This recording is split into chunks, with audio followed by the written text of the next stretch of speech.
네, 올라오기 전에 김태현 목사님이 이런 말씀을 하셨습니다.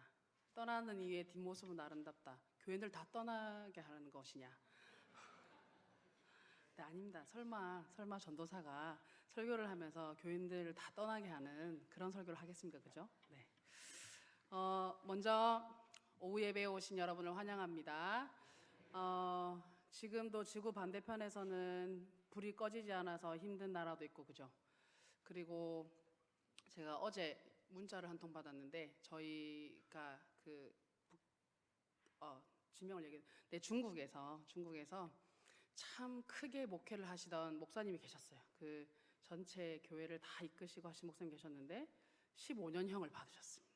그래서 지금 이제 그 교회가 문을 닫고 이제 감옥에 가시 재판 중이라 뭐 이런 얘기를 듣고, 또 어떤 곳에서는 예배를 드리는 것 자체가 불가능한, 아마 그곳에는 교회도 없을 것이다 라고 얘기하는 곳도 있고, 그럼에도 불구하고 우리는 이렇게 모여서 하나님 앞에 예배를 드릴 수 있는 게 얼마나 감사한지 모르겠습니다. 그리고 이렇게 예배를 드릴 수 있는 우리가 해야 되는 것은 지금도 예배를 드리고 싶어도 드리지 못하는 그곳들을 위해서 계속해서 기도를 해야 하는 것입니다. 우리 교회가 우리 전포교회가 다른 것은 몰라도 우리가 진짜 열방을 품고 기도하는 전포교회가 되었으면 좋겠습니다. 왜냐하면 모두가 예배를 드리는 그날, 모든 곳에 예수님의 그 복음이 전달되는 그날 주님이 오시기 때문에 그날을 바라면서 곧 주님 오십시오 하는 마음으로 우리가 늘 예배하고 늘 기도했으면 좋겠습니다. 맹모 삼천지교란 말 아시죠? 맹모 삼천지교 아시죠? 네. 맹자엄마가 맹자를 데리고, 어린 맹자를 데리고 이사를 가기 시작합니다. 처음에는 어디로 갔습니까? 네, 어디로 갔죠? 묘지로 갔죠. 묘지 근처 장사 지내고 하는 데 갔더니 맹자가 야 이런 거를 배워오고, 그래서 안 되겠다 얘를 데리고 왔더니 맹자가 너무 똑똑했던 거예요. 그래서 어딜 가도 다 그걸 배우는 겁니다. 그래서 두 번째로 이사를 간 곳은 시장입니다. 시장에 가서 뭘 배웠죠? 그렇죠.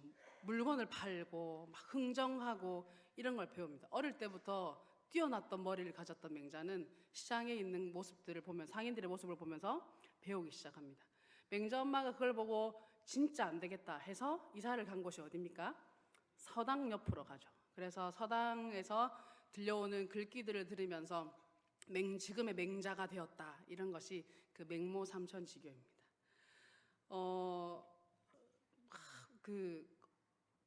그리고 강남 아시죠? 강남 파락군이라고, 저는 가보질 못했습니다. 뭐 부산에서는 이제 해운대 정도 되겠죠. 그 많은 엄마들이 돈을 싸들고 이사를 갑니다. 거기에 있는 학교를, 자녀들을 보내기 위해서 이사를 가서 그 아이에게 좋은 교육 환경을 만들어주기 위해서 최선을 다합니다.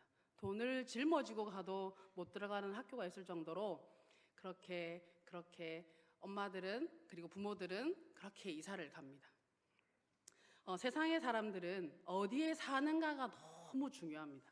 내가 어느 동네 살고 내가 어디에 산다. 예전에 저희 학교 다닐 때는 몰랐습니다. 전포동에 사는 것이, 모두가 전포동에 사니까 잘 몰랐거든요. 근데 대학을 가고 그리고 이제 좀 더 자라면서 근데 집이 어디야? 라고 했을 때 전포동이라고 얘기하면 사람들이 잘 모르는 겁니다. 몰라? 전두환도 포기한 동네? 막 이렇게. 지금은 우리가 전포교회 하면서 전국을 포용하는 이랬지만 예전에는 왜 저희가 장난으로 그렇게 얘기했지 않습니까? 그냥 시골 같은 그런 느낌으로. 그리고 서울 애들에게 얘기하면 너희 어디 살아요? 초읍 산다고 하면 부산에도 읍이 있어? 뭐 이렇게 얘기하고, 거제리 산다고 하면 부산에도 리가 있는 거야? 라고 얘기하는 그런 얘기들 들으면서 얼마나 짜증이 났는지 모릅니다. 그렇게 치면 서울도 그죠? 다 있잖아요. 뭐 이상한 동네 수유리도 있고 다 있으면서 꼭 그렇게 얘기를 했습니다. 사람들은 어디에 사는가가 너무 중요합니다. 근데 성경은 좀 다릅니다. 성경은 좀 다른데요. 떠나는 사람들의 이야기가 가득 담겨 있습니다. 먹을 것이 풍족하고 그리고 세계 최강의 국가였던 애굽을 떠난 모세, 그리고 바벨론의 포로로 잡혀가서 이미 안락한 생활을 하기 시작한 이스라엘 백성들이 그곳을 떠나서 다시 돌아옵니다. 그리고 오늘도, 오늘 읽은 본문에 새롭게 떠나는 사람에 대한 얘기가 있습니다. 갈대아 우르를 떠난 아브라함의 얘기입니다. 우리가 다 알다시피 아브라함은 이 떠나는 행동으로 말미암아 믿음의 조상이 되었습니다. 바로 이 떠남으로 은혜를 입은 것이죠. 오늘 우리는 이 말씀을 통해서 떠나는 아브라함의 뒷모습을 하나님이 어떻게 보셨는지, 그리고 우리가 이 떠나는 아브라함의 뒷모습 속에서 무엇을 발견할 수 있는지를 살펴보길 원합니다. 창세기는요, 크게 두 부분으로 나뉩니다. 창세기 1장에서 11장까지, 그리고 12장에서 50장까지.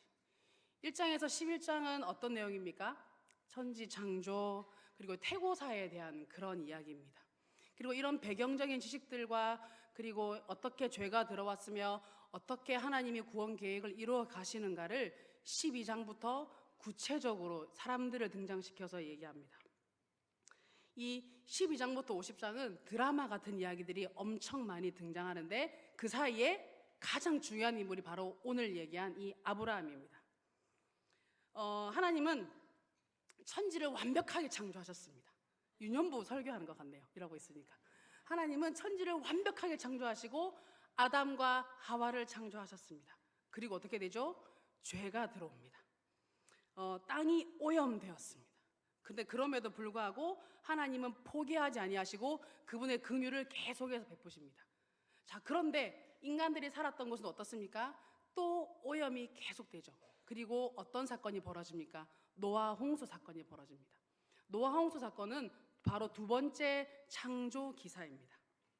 하나님께서 홍수로 지면을 싹 쓸어버리셨지만 노아의 방주 안에 있던 노아의 가족들과 그리고 짐승들을 보호하시고, 그리고 하나님께서 새로이 재창조하십니다. 그리고 또 구원 계획을 이루어 가시죠.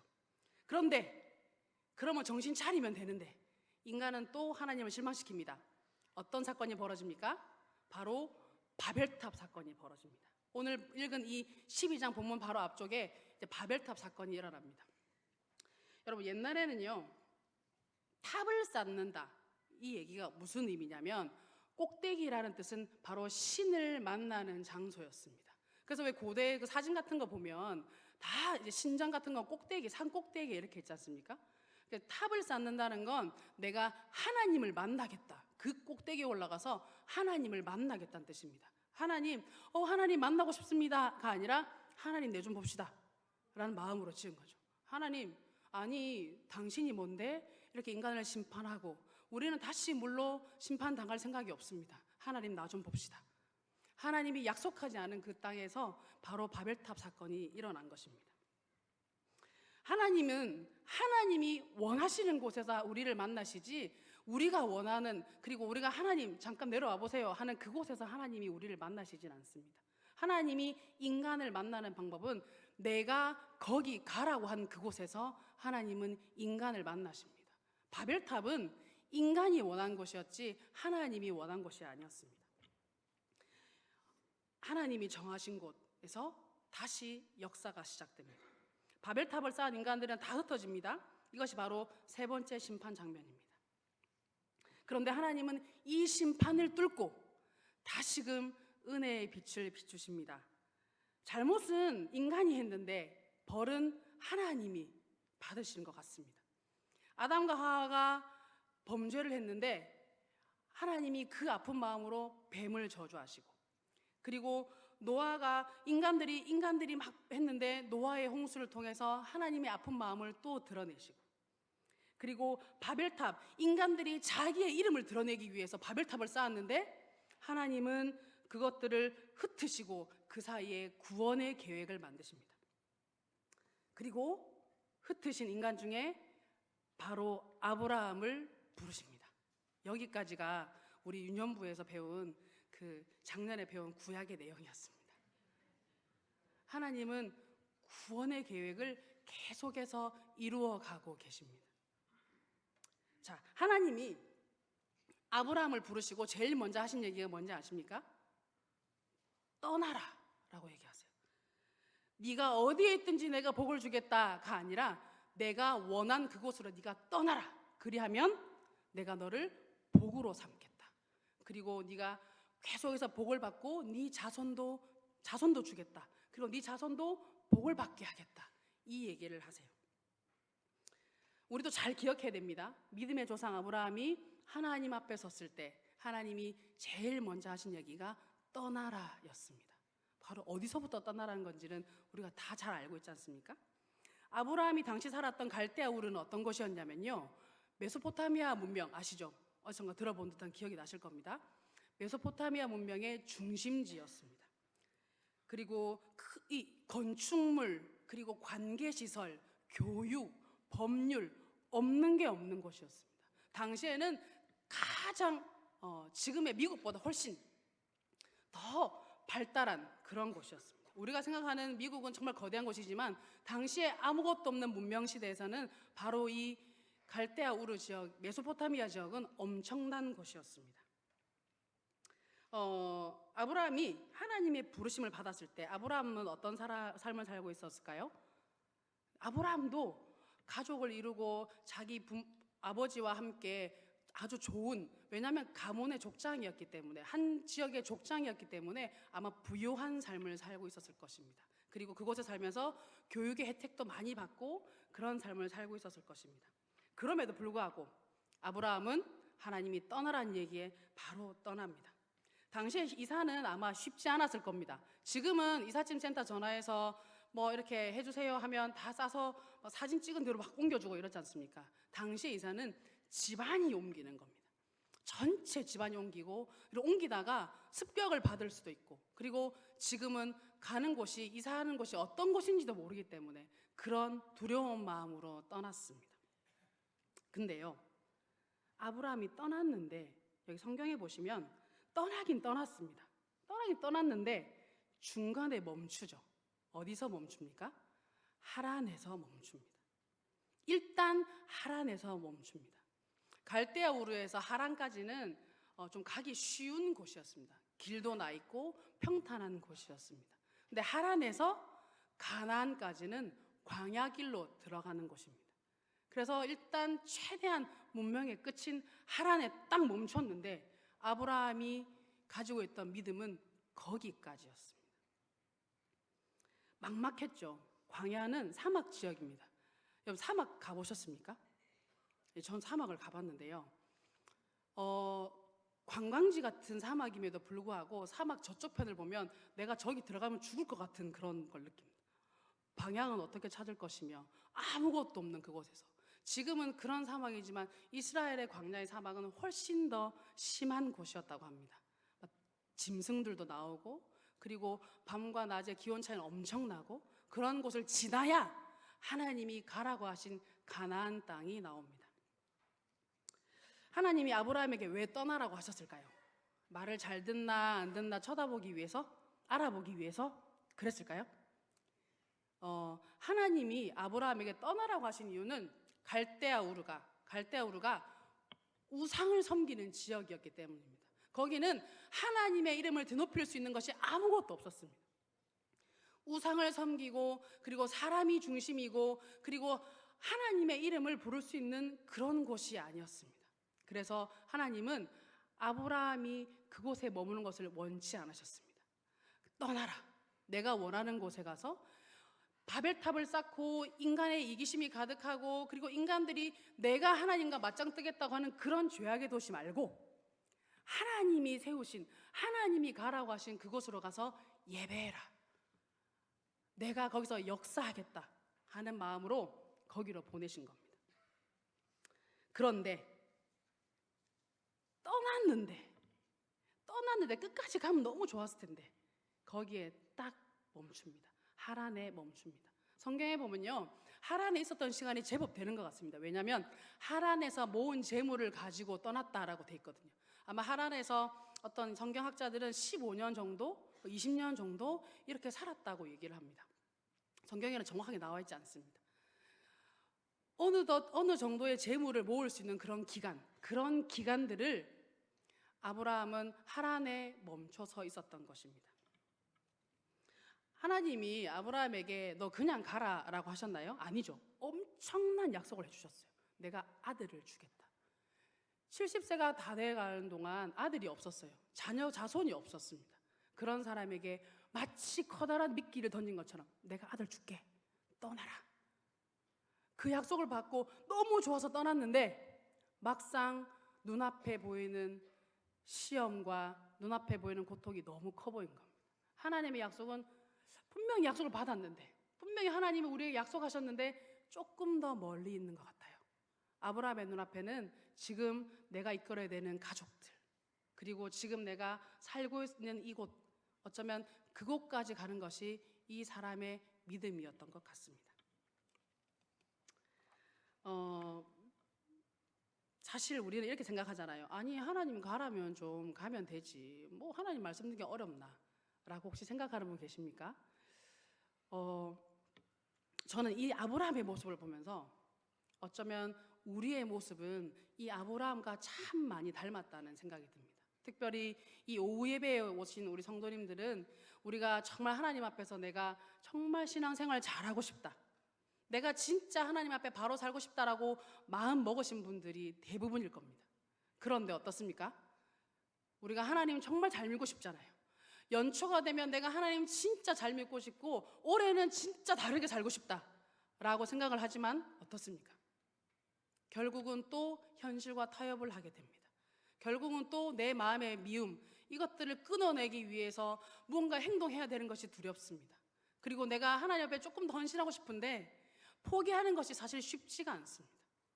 우리는 각자의 삶이 있고, 그리고 각자가 생각하는 것들이 다르기 때문에 어떻게 생각하실지 모르겠습니다. 그렇지만 하나님이 분명 우리에게 말씀을 주시고, 하나님이 분명 우리에게 약속도 주시고, 하나님이 분명 우리에게 네가 이렇게 하면 내가 이렇게 해주겠다고 분명 말씀하셨는데, 근데 그거 약속은 조금 더 멀어 보입니다.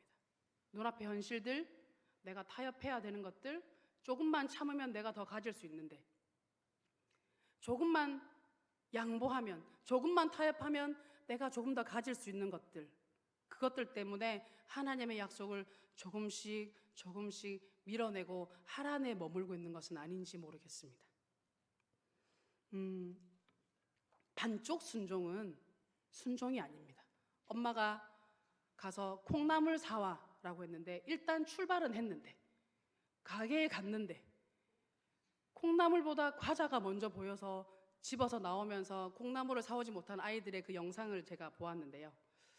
그걸 보면서 일단 심부름은 갔는데, 엄마 약속도 마음에 기억하고 있는데 내 눈앞에 과자가 너무 맛있어 보여서 콩나물 따위 어차피 내가 좋아하지도 않는 거 이러면서 그것을 버려두고 과자를 짚고 나오는 모습, 그것을 보면서 그냥 웃고 넘어갔는데요.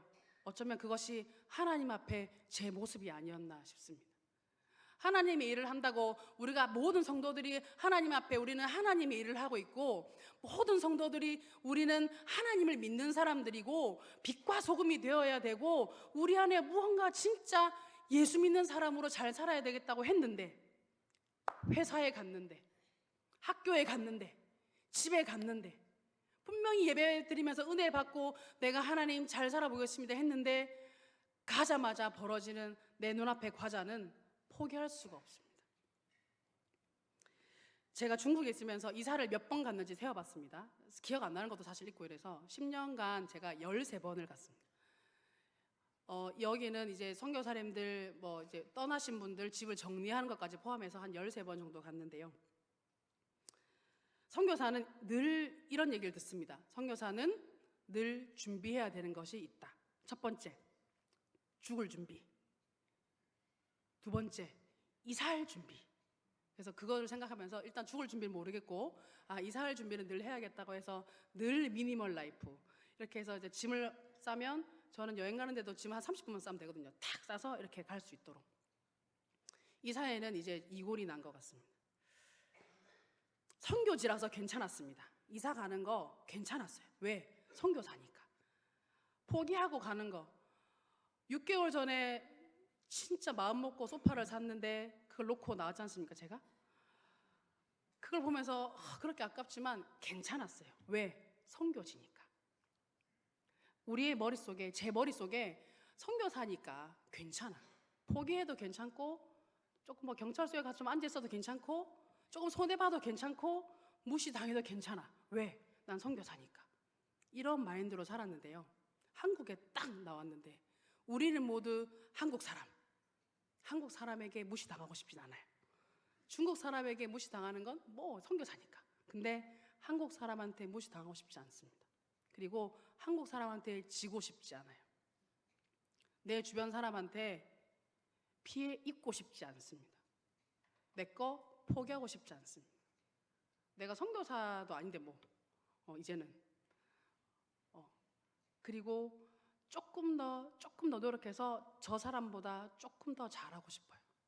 그리고 누군가가 표정이 어두워지면 저게 나를 무시하나 막 이런 생각도 들고 누군가한테 속고 싶지도 않아요.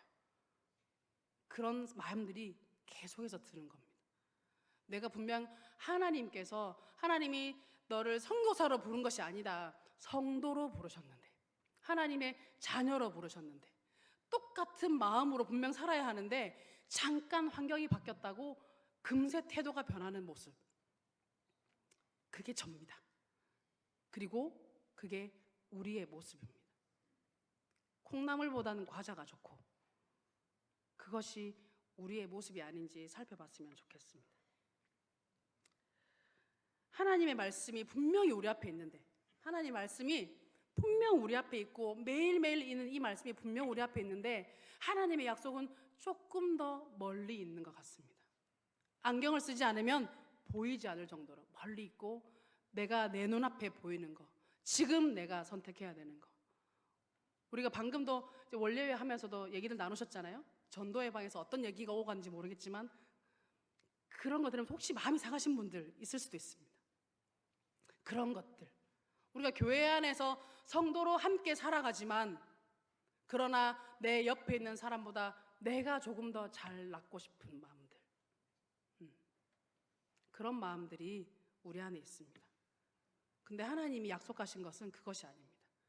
하나님은 명예나 자존심이나 이런 것들을 다 포기하고 네가 나를 따라야 된다. 네 십자가를 지고 나를 따라야 된다.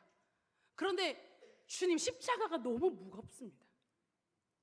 조금만 있다 가면 안 될까요? 조금만 쉬었다 가면 안 될까요? 지금 제 재산 잠깐만 불려놓고 가면 안 될까요? 그렇게 하란에서 우리가 멈추고 있는 것은 아닙니까? 작년까지의 모습이 그랬다면 올해부터는 그렇지 않았으면 좋겠습니다. 이제 아브라함은 다시 길을 떠납니다. 왜 우리 안에 변화가 되지 않습니까? 어쩌면 그것이 하란에 머무르고 있기 때문일 수도 있습니다. 이제 아브라함을 따라서 아브라함의 떠나는 뒷모습을 바라보면서 계속해서 나아갔으면 좋겠습니다. 5절에서 하란에 머물던 아브라함이 드디어 떠납니다. 마침내 가나안 땅에 들어갑니다. 성경에는 한 글자도 우리 버릴 게 없지 않습니까? 왜 이 마침내라는 걸 썼을까요? 기다리고 기다리셨던 거죠. 하나님이 기다리고 기다리셨던 겁니다. 12장 첫 번째 절에 보면 하나님이 그냥 말씀하세요. 여호와께서 아브라함에게 이르시되라고 합니다. 그런데 가나안 땅에 들어간 아브라함에게는 이렇게 말씀하십니다. 7절에는 여호와께서 아브라함에게 나타나 이르시되, 드디어 하나님이 아브라함에게 나타나셨습니다. 그냥 말씀하신 게 아니라 그분의 모습을 보여주셨습니다. 아브라함이 하나님의 임재 안에 들어갔습니다. 드디어 가나안, 하나님이 역사하시는 땅, 우상과 어떤 것이 있는 것이 아니라 하나님이 가라고 하신 그 땅, 바벨탑과 완전 다른 그 땅 가운데 아브라함이 들어갔을 때 하나님은 나타나서 말씀하십니다. 아브라함은 처음부터 믿음이 있었던 사람이 아닙니다. 그런데 하나님께서 가라고 하신 땅으로 조금씩 어렵지만 조금씩 하란에도 좀 있어보고 조금씩 아버지도 포기하고 가족도 포기하고 롯도 포기하고 점점 하나님 앞에 나아갔을 때 아브라함은 믿음의 조상이 됩니다. 우리가 어디에 거하고 있습니까? 혹시 우리가 아직 바벨에 거하고 있습니까? 하나님보다 내가 높아져 있는 곳, 내가 하나님 좀 나타나 보십시오, 맞짱 한번 뜹시다 라고 교만해져 있는 곳, 혹시 우리가 아직 바벨이 있습니까? 아니면 우리가 갈대아 우르에 있습니까? 우상이 가득한 곳, 돈도 많고 명예도 있고 모든 것을 가질 수 있지만 하나님이 계시지 않는 곳, 그 갈대아 우르에 있습니까? 아니면 하란에 있습니까? 가라고 하긴 해서 출발을 했는데, 내가 예수를 믿었는데, 예수를 믿고 나아가는데 진짜 예수쟁이가 되고 싶지 않아서 망설이고 있는 것, 예수를 믿는데 아무것도 포기하고 싶지 않은 것, 예수님을 믿긴 믿는데 내 주변이 더 커 보이고 하나님의 약속이 저 멀리 있게 보이는 곳, 그 하란에 우리가 머물고 있습니까? 아니면 우리는 하나님이 나타나서 말씀하시는 곳, 하나님의 임재가 있는 곳, 그 가나안 땅에 있습니까? 바라기는 우리가 다 가나안 땅이었으면 좋겠습니다. 매일의 삶 가운데 힘들어요.